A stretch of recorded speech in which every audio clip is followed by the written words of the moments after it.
Tonight, Pasadena police tell us an 83-year-old man is being charged with aggravated assault with a deadly weapon. That's after he allegedly walked into Memorial High School during a drumline event and opened fire. February 1st, 2025, what began as a lively drumline competition at Pasadena Memorial High School turned into chaos when an 83-year-old man quietly slipped through a back door and opened fire.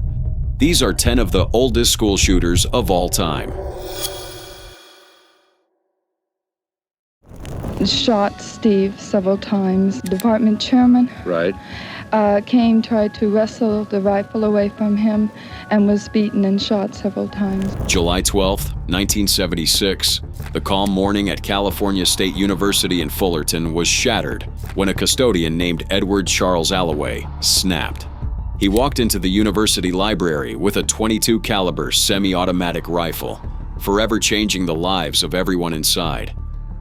Alloway was 37 years old, recently divorced for the second time, and battling deep mental health issues.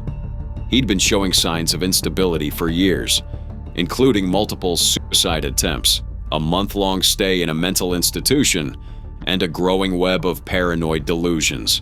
His reality had become a nightmare fueled by untreated schizophrenia and relentless hallucinations. That morning, Alloway entered through the library's west side, heading straight for the basement's instructional media center. It was about 8:30 a.m. when the first shots rang out. He targeted the secretary's office, killing photographer Paul Hertzberg and equipment technician Bruce Jacobson. Miraculously, the secretary, Karen Dwinell, survived unharmed. But Alloway wasn't done. He moved methodically, entering the graphics department at the opposite end of the hall. There, he shot Professor Emeritus Seth Fessenden and fatally wounded graphic artist Frank Toplansky. The violence continued as he encountered custodians Donald Cargis and Deborah Paulson, both familiar faces who were gunned down without hesitation. The chaos spread to the first-floor lobby, where Alloway used the service elevator to hunt for more victims.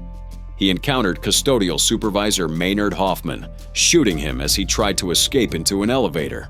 As Alloway attempted to finish Hoffman, assistant librarian Stephen Becker and library supervisor Donald Kieran intervened. Becker struck Alloway with a metal plate while Kieran tried to wrestle away the rifle.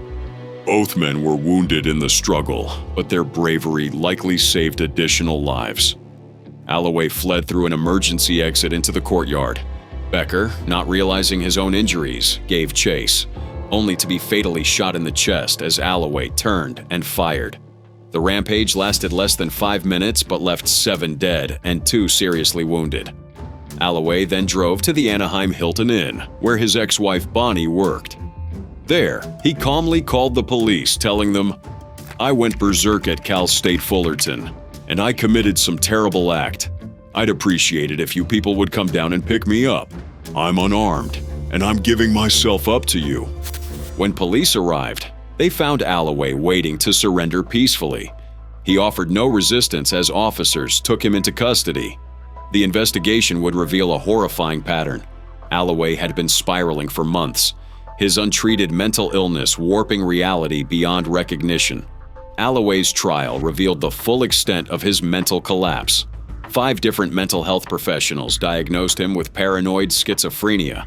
The court found him guilty of 6 counts of first-degree murder and 1 count of second-degree murder. But during the sanity phase, the jury deadlocked.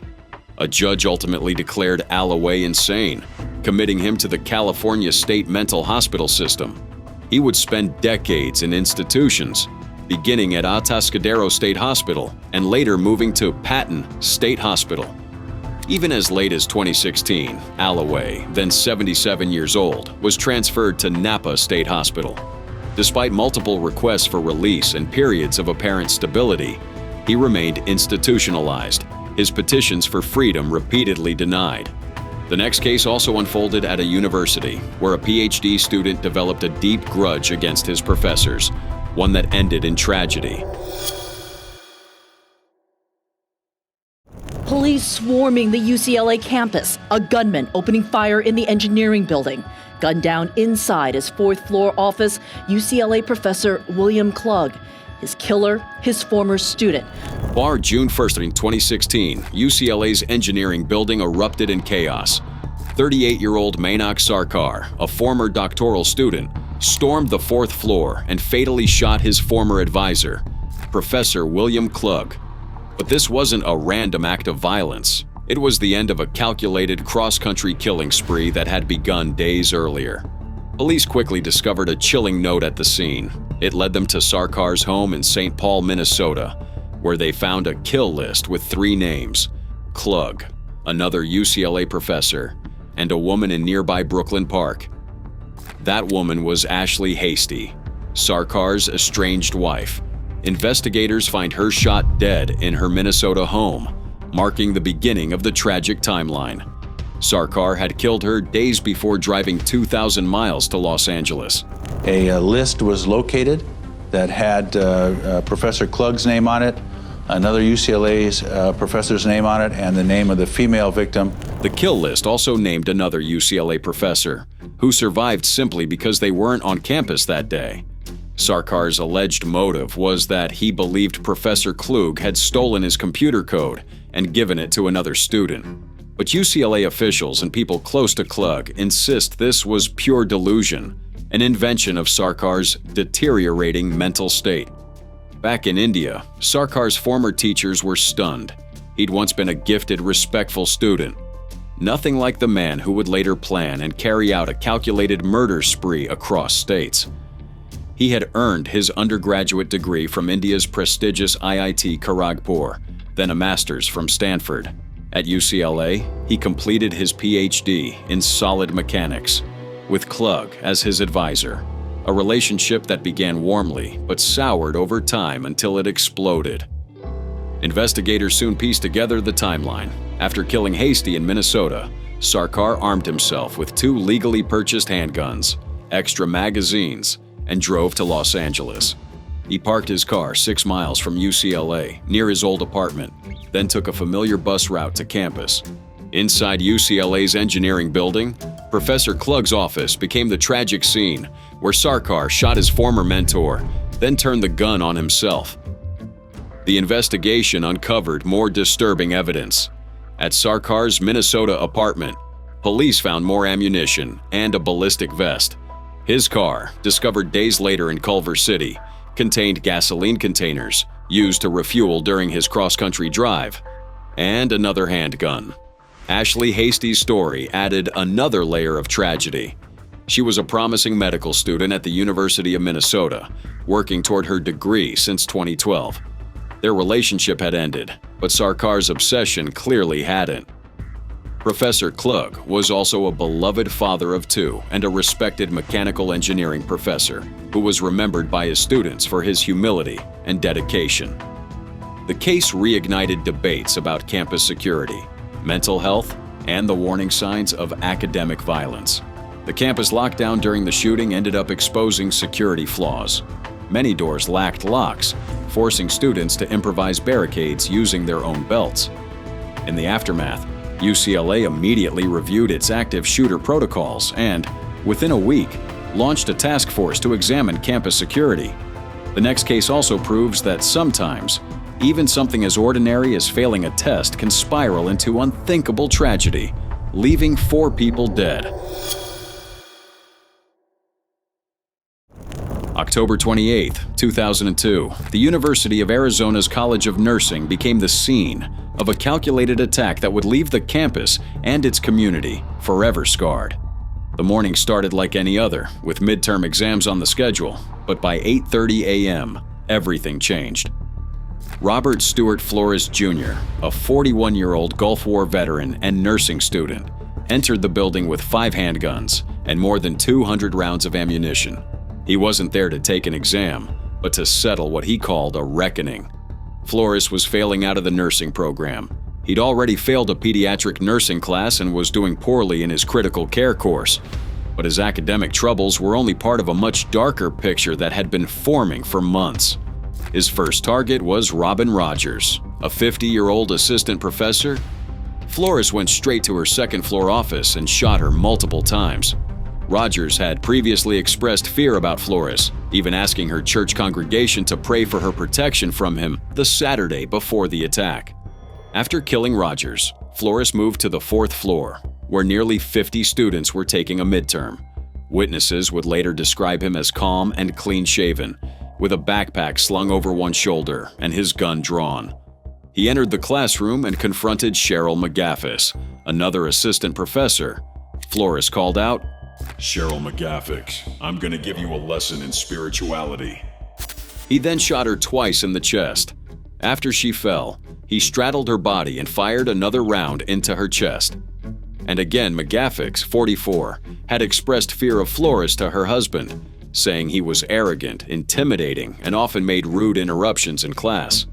The next victim was Barbara Monroe, 45, who tried to crawl away and hide under a desk. Flores asked her if she remembered the last thing she said to him. She replied, "No." He then asked if she was ready to meet her maker. After she answered yes, he shot her 3 times. As the classroom fell silent, Flores called out for 2 students, Jules and Lisa, to stand and leave. He then told the remaining students to get the hell out. Once the classroom was empty, Flores used one of his guns to end his own life. The attack was meticulously planned. Flores mailed a 22-page art suicide.r letter to the Arizona Daily Star that began with, "Greetings from the dead." In it, he described the shootings not as revenge, but as a settling of accounts. The letter detailed his failed marriage, poor health, and grievances with the nursing school, which he claimed treated male students as tokens. Flores' troubles had been noticed before the attack. In April 2001, 2 professors filed a report with campus police after Flores said he thought about ending it all and might put something under the college. While police attempted to contact him, no follow-up action was taken. Students who knew Flores described him as aggressive and mean, with a lot of anger issues. He often bragged about having a concealed weapons permit and seemed to enjoy challenging instructors. Despite these warning signs, no one expected violence of this magnitude. But he wasn't the only student whose academic failure turned deadly. At a law school, another man's rage over being expelled would end with 3 lives lost. A former student opened fire at Appalachian School of Law in Southwest Virginia. 3 people were killed and 3 others were injured in that shooting. January 16, 2002, inside the Appalachian School of Law in Grundy, Virginia. The day that began like any other, but it was about to turn into a nightmare. Peter Adeguzua, a 43-year-old Nigerian immigrant and former law student, entered the school premises with a loaded 380 ACP semi-automatic handgun and a deadly intent. Years earlier, Adeguzua had moved to the United States with dreams of building a better life. But those dreams crumbled under the weight of academic failure and personal turmoil. After flunking out of law school for the 2nd time, and months after his wife and children left him, he found himself alone and desperate. That afternoon, Adeguzua first sought out his professor, Dale Rubin, reportedly asking him to pray for him. Then, just after 1 p.m., he made his way to the offices of Dean Anthony Sutton and Professor Thomas Blackwell. Without warning, he opened fire at point-blank range, killing both men instantly. The county coroner would later confirm the execution-style killings, with powder burns indicating the close-range shots. But his rampage didn't end there. Adeguzua proceeded downstairs to the school lounge, where students Angela Dales, Rebecca Brown, and Madeline Short were gathered. He opened fire again, killing Dales and wounding Brown and Short. As panic spread through the building, 2 students, Tracy Bridges and Mikkel Gross, ran to their vehicles to retrieve their personal firearms. Gross, a police officer from Grifton, North Carolina, returned with a 9mm pistol and body armor. Bridges, a county sheriff's deputy from Asheville, North Carolina, grabbed his .357 Magnum. They approached Adeguzua from different angles, with Bridges shouting for him to drop his weapon. There's some disagreement about what happened next, but according to some witnesses, Adeguzua had already set down his gun and raised his arms in a mocking gesture before seeing the armed students. Ted Beeson, a Marine veteran and former Wilmington police officer, engaged Odigizua in a physical confrontation, eventually knocking him to the ground. Bridges and Gross arrived with their weapons drawn just as Beeson and other students subdued the gunman. Once Odigizua was secured, Gross retrieved handcuffs from his vehicle to detain him until police arrived. Most sources, including Virginia State Police spokesman Mike Stater, stated that the gun was empty when Odigizua dropped it, though some reports suggested there were still 3 rounds left in the magazine. In 2002, Odigizua was initially found incompetent to stand trial and was referred for psychiatric treatment. After 3 years of treatment and monitoring, he was found mentally competent and finally pleaded guilty to the murders to avoid the death penalty. He received 6 life sentences plus an additional 28 years without the possibility of parole. Today, he serves his sentence at Red Onion State Prison. The aftermath of the tragedy left deep scars on the community. Students and faculty planted trees in memory of the victims on the school's front lawn. The Student Services Office and Scholarship Program were named for Angela Dales, while faculty fellowships were created in honor of Sutton and Blackwell.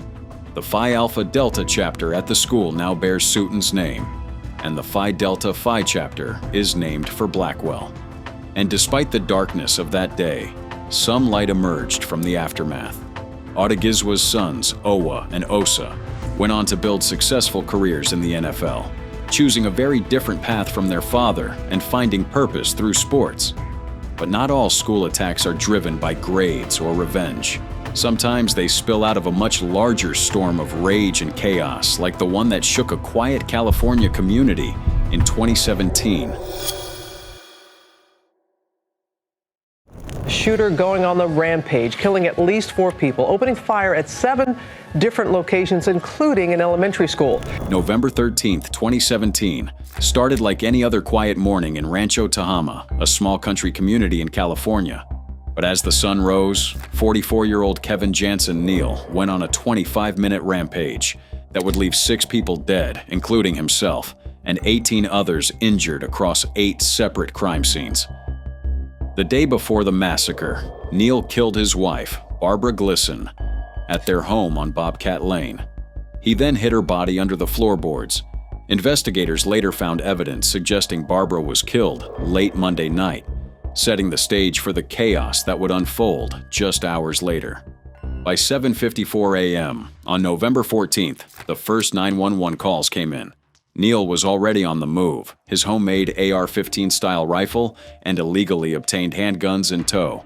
His first victims were his neighbors, Danny Elliott and Diana Steele, with whom he'd had ongoing disputes.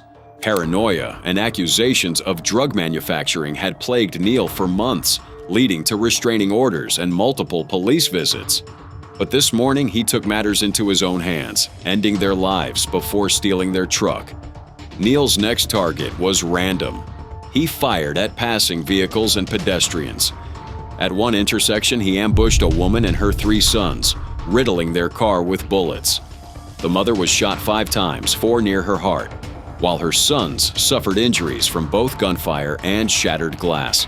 Despite her wounds, she managed to shield her youngest son and, after being passed up by 4 motorists, finally received help from a deputy sheriff. But Neal wasn't finished. His next stop was Rancho Tehama Elementary School. Secretary Sarah Lobdell, hearing gunfire nearby, quickly ordered a lockdown. Teachers and staff sprang into action, securing nearly 100 students just as Neal crashed the stolen truck through the front gates. Frustrated by locked doors, he fired nearly 100 rounds into the school's walls and windows. 2 students were hit. One was hiding under a classroom desk and was injured by a bullet that penetrated a wall, and another was shot in the chest. A woman trying to distract Neal from the school was also wounded. Neal's apparent target was the son of the neighbor he had already killed. Unable to breach the classrooms, he retreated after firing into the air in frustration. Neal continued down the road. He crashed the truck again, this time attacking the occupants of another vehicle, killing a woman and wounding her husband, whom Neal had spared after he pleaded for his life. A passerby, unaware of the shootings, stopped to help but was shot and carjacked. Neal's final victim was killed before law enforcement closed in.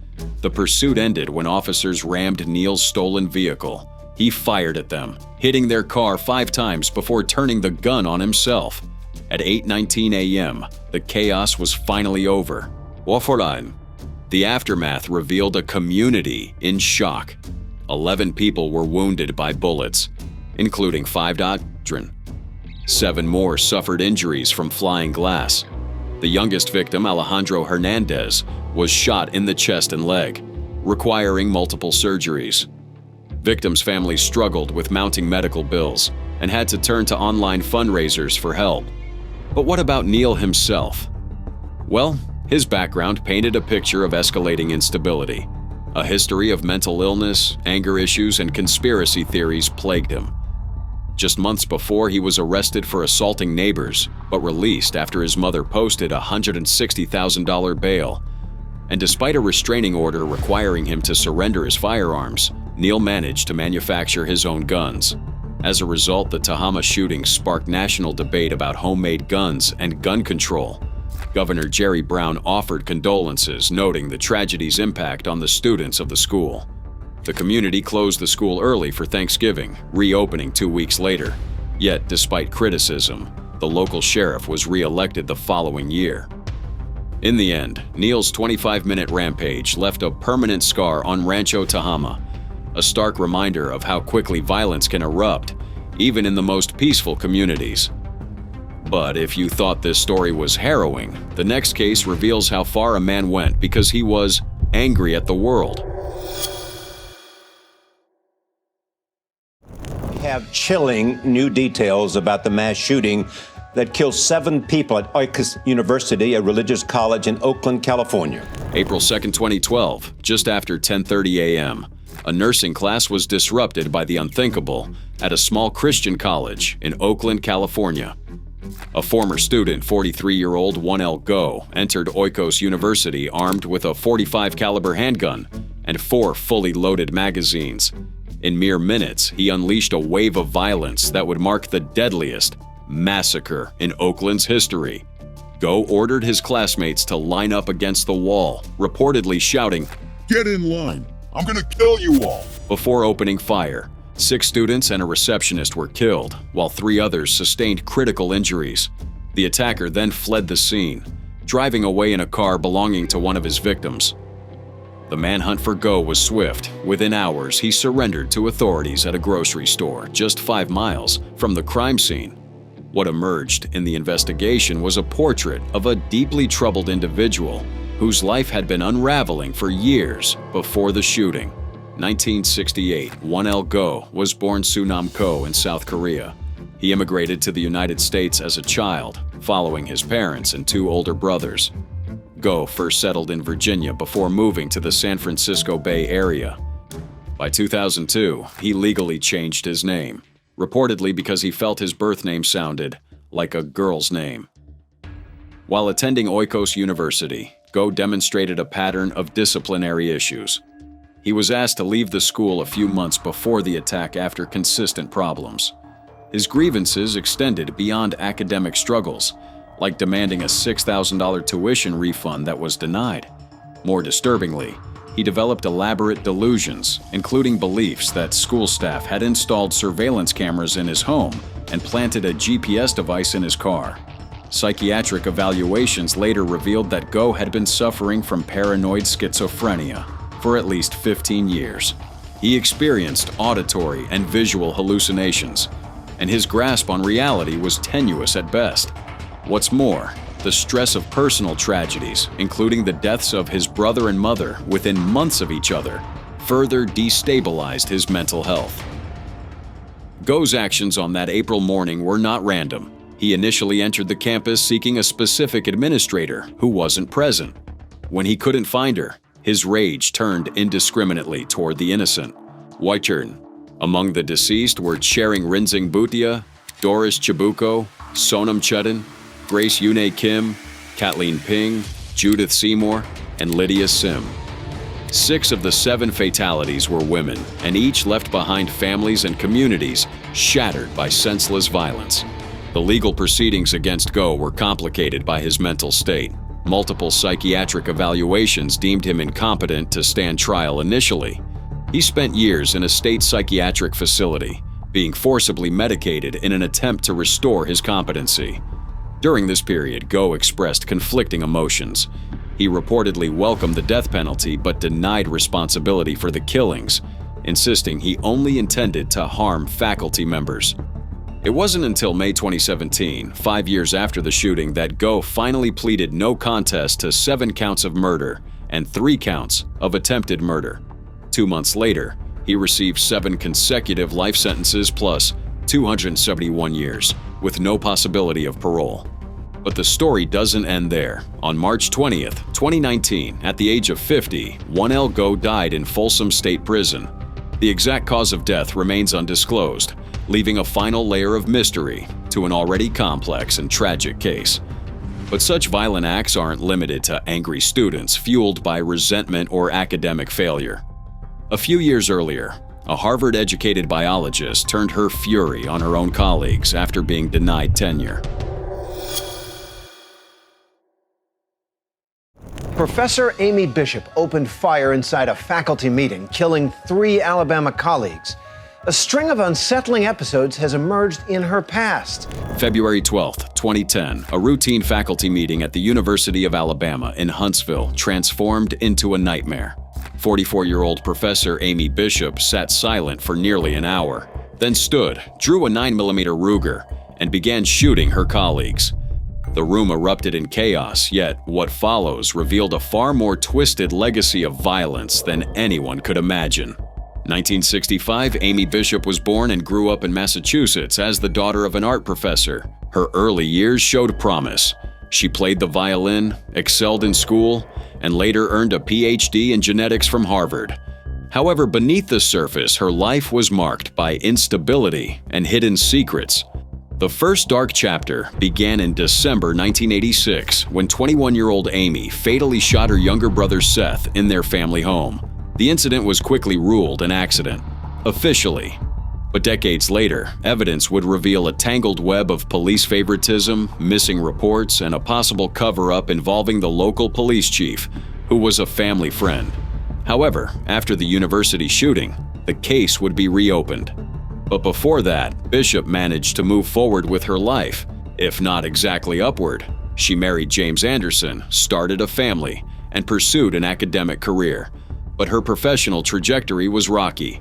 By 2003, she landed a faculty position at the University of Alabama in Huntsville, focusing on neuroscience research. Her tenure battle began almost immediately, marked by complaints from students, frequent conflicts with colleagues, and a publication record that favored patents over peer-reviewed papers. When her tenure was officially denied in 2009, it wasn't just a career setback. It felt like the end of everything she had worked for. Years earlier, Bishop had written unpublished novels that now seemed hauntingly prophetic. They were about a scientist on the brink, facing professional collapse and consumed by violent thoughts. But that's not all. In real life, the warning signs had always been clear as well. Colleagues described her as strange and out of touch with reality. Students petitioned for her removal. She also once assaulted a woman in a restaurant over a booster seat, screaming, "I am Dr. Amy Bishop." But the charges were dropped, and the anger continued to simmer beneath the surface. Her marriage, too, showed cracks. Bishop and her husband were suspected, though never charged, in a 1993 pipe bomb incident targeting her former lab supervisor. Their collaborative research projects often seemed more about keeping up appearances than advancing science. By February 2010, the pressure cooker exploded. Bishop taught her anatomy class that morning, where students described her as perfectly normal. But during the faculty meeting, she waited nearly an hour before beginning her deadly rampage. Witnesses described the shooting as execution style. She methodically targeted colleagues on one side of the table, killing 3 and wounding another 3 before her gun jammed. Deborah Moriarty, a biochemistry professor, became an unlikely hero. When Bishop's gun jammed while pointed at her, Moriarty and others managed to push her out of the room and barricade the door. Bishop fled but was quickly arrested. In custody, she denied everything, insisting, "It didn't happen. There's no way." The aftermath revealed the tangled legacy of violence and privilege that defined Bishop's life. Her brother's case was reopened, exposing the small-town politics that had protected her decades earlier. Colleagues and students recounted years of erratic behavior, professional misconduct, and escalating threats. Bishop's trial revealed little remorse. She initially pleaded not guilty by reason of insanity, but later changed her plea to avoid the death penalty. The court sentenced her to life without parole. She now resides in the Julia Tutwiler Prison for Women, her academic ambitions reduced to prison walls. Amy Bishop's story isn't just about one horrific act. It's a cautionary tale of unchecked privilege, institutional failure, and the dangerous consequences of looking the other way. Her case forced institutions to re-examine how they handle threats and violence, but it was too late for those who paid the ultimate price. Oh, but if you think Bishop's story was shocking, the next case takes it to another level. A man who unleashed his rage on an elementary school simply because his wife left him. A tragic shooting at an elementary school in California. Here is what we know. The shooter targeted his estranged wife, a teacher at the school, killing her before turning the gun on himself. April 10, 2017, the tranquility of North Park Elementary School in San Bernardino, California, was shattered just before 10:30 a.m. when Cedric Anderson, a 53-year-old man with a hidden history of violence, walked through the school's main entrance. He claimed he needed to drop something off for his wife, Karen Elaine Smith, a special education teacher in classroom B1. The security measures designed to keep out strangers failed in this moment because Anderson was a familiar face.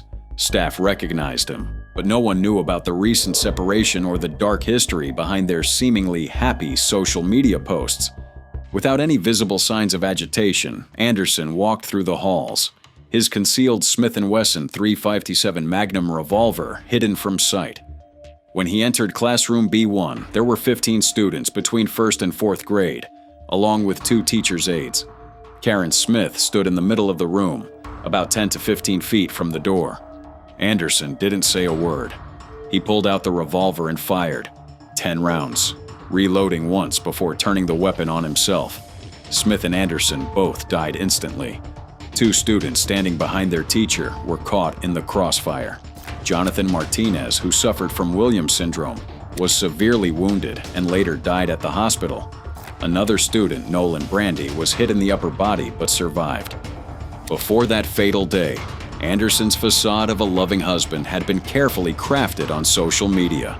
He posted about date nights and called Smith his wonderful little wife. But beneath the surface, he was a man with a long history of violence. Court documents revealed a pattern of abuse spanning decades, restraining orders from an ex-wife and a former girlfriend, both claiming Anderson had threatened and physically assaulted them. His criminal record also included weapons charges and domestic violence, though none resulted in convictions. Smith's mother later recalled, "We thought he was a fine person until they were married, and then he showed the other side of himself, which we had never seen before. We were shocked." The couple had only been married since January, but had separated within weeks. Smith's son described Anderson as paranoid and possessive, leading to the end of their brief marriage. Despite these warning signs, Anderson was able to enter the school easily. He had already tried to contact Smith before the shooting, making threats that weren't taken seriously. She had even started staying with relatives to hide from him. In the aftermath, the investigation revealed Anderson's carefully concealed spiral. Police found a handwritten note at his home referencing needing closure and feeling disrespected and dishonored. It wasn't a suicide note in the traditional sense, but clear evidence of his deteriorating mental state. Yet his social media posts in the month before the attack painted a picture of a loving relationship, masking the reality of his violent tendencies. This tragedy led to immediate changes in school security. North Park Elementary implemented stricter visitor policies, allowing only fingerprinted volunteers on campus. The district began reviewing broader security measures, as the case had been a stark reminder of how quickly violence can infiltrate even the most familiar settings. The story itself also serves as a grim reminder of the hidden dangers behind domestic violence and the importance of recognizing warning signs, even when they're carefully masked behind social media smiles. But if you think this is the darkest chapter in our look at the oldest school shooters, wait until you see what's next.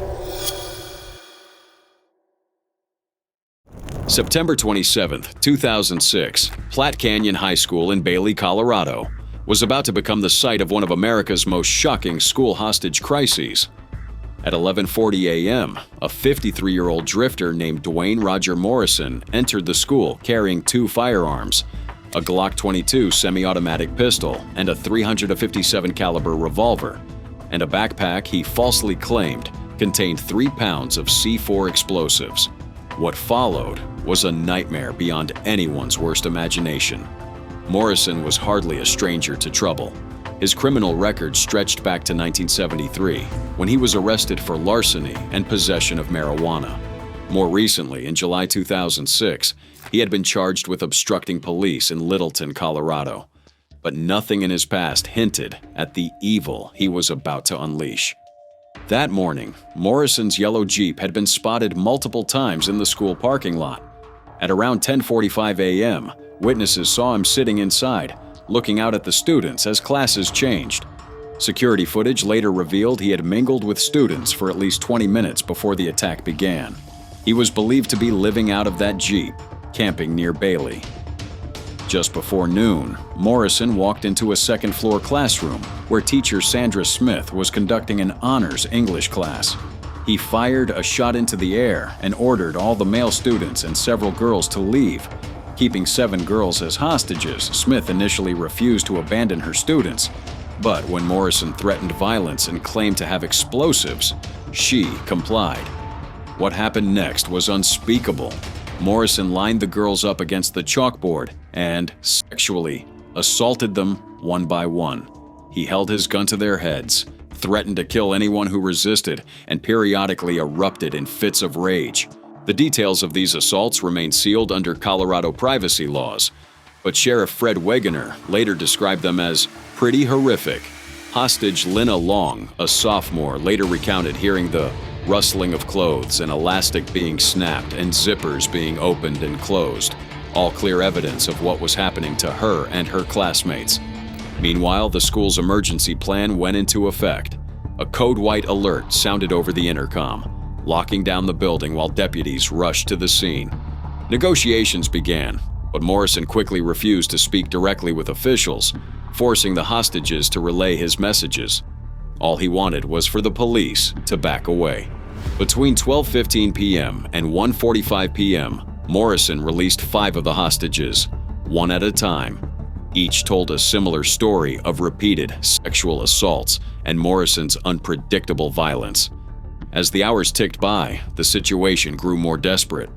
At 3:30 p.m., Morrison told negotiators the crisis would end at 4 p.m., but refused to explain what that meant. Sheriff Wegener, whose own son was in the building during the siege, faced an impossible decision.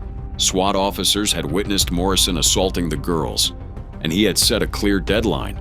He later said, "My decision was either wait and have the possibility of having 2 dead hostages, or act and try to save what I feared he would do to them, because I'd want whoever was in my position to do the same thing, and that is to save lives." At 3:45 p.m., SWAT team members blasted open the classroom door, using diversionary explosives to charge inside. Morrison had barricaded himself at the far wall, using the 2 remaining hostages as human shields. He fired at the officers, then turned his gun on Emily Keyes, who was trying to escape. Morrison shot her in the head before turning the gun on himself. He died at the scene from a self-inflicted gunshot wound, though he had also been shot 3 times by SWAT officers. Emily was rushed to St. Anthony's Hospital in Denver, but was pronounced dead at 4:32 p.m. The other surviving hostage escaped physical harm, but the psychological scars would last a lifetime. In Morrison's backpack, investigators found duct tape, handcuffs, knives, a stun gun, rope, scissors, massage oil, sex toys, and numerous rounds of ammunition, but no explosives. In his 14-page suicide note, Morrison claimed years of mental and physical abuse by his father, and said he'd struggled with suicidal thoughts since age 21. But he did not explain his actions that day, leaving his true motives forever a mystery. Morrison's story may be disturbing enough, but imagine an 83-year-old man walking into a high school and opening fire. For the first time, we are seeing and hearing from the 83-year-old accused of shooting up a drumline competition at Pasadena Memorial High School. February 1st, 2025, the bustling energy of the Texas Color Guard Circuit drumline competition at Pasadena Memorial High School was suddenly shattered. Dennis Irwin Brandel Jr., an 83-year-old man from Spring, Texas, entered the school through a back door. What he did next would shock everyone present and make headlines across the nation. Brandel, who claimed he was being chased and feared for his and his wife's lives, carried a small-caliber weapon into the school. He slipped inside quietly, blending with the crowd as parents, students, and staff attended the competition. For about 2 minutes, he hid behind a pillar, watching and waiting. Suddenly, Brandel emerged and fired at least one shot, striking a 26-year-old technical consultant for the high school drumline. The victim fortunately survived with a fractured bone and was later released from the hospital. As panic swept through the building, 6 parents, many with military backgrounds and one a sergeant in the Houston Police Department, sprang into action. They didn't hesitate. One parent, who preferred to remain anonymous but later revealed he was an educator, tackled Brandel. The others quickly followed, working together to subdue the elderly gunman.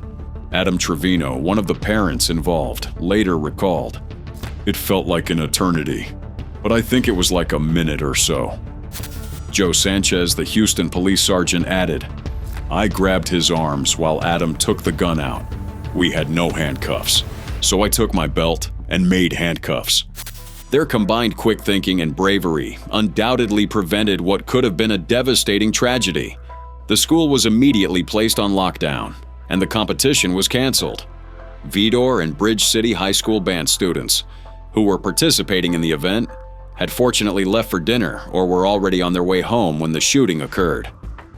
In the aftermath, Brandel faced charges of aggravated assault with a deadly weapon and was taken into custody and held without bond. His mental state became a central question in the investigation, as he continued to claim he was being pursued and feared for his life. The incident raised concerns about mental health and gun access among the elderly. Brandel's health deteriorated rapidly after his arrest. He suffered a medical emergency and was transferred to Ben Taub Hospital for treatment. The Harris County District Attorney's Office eventually requested to dismiss the charges be dismissed due to his declining health. He was released into medical care and died shortly after. This incident, involving the oldest known school shooter in American history, serves as a stark reminder of the unpredictable nature of violence and the critical importance of community vigilance. The quick response of the parents at Pasadena Memorial High School undoubtedly saved lives and prevented a much greater tragedy.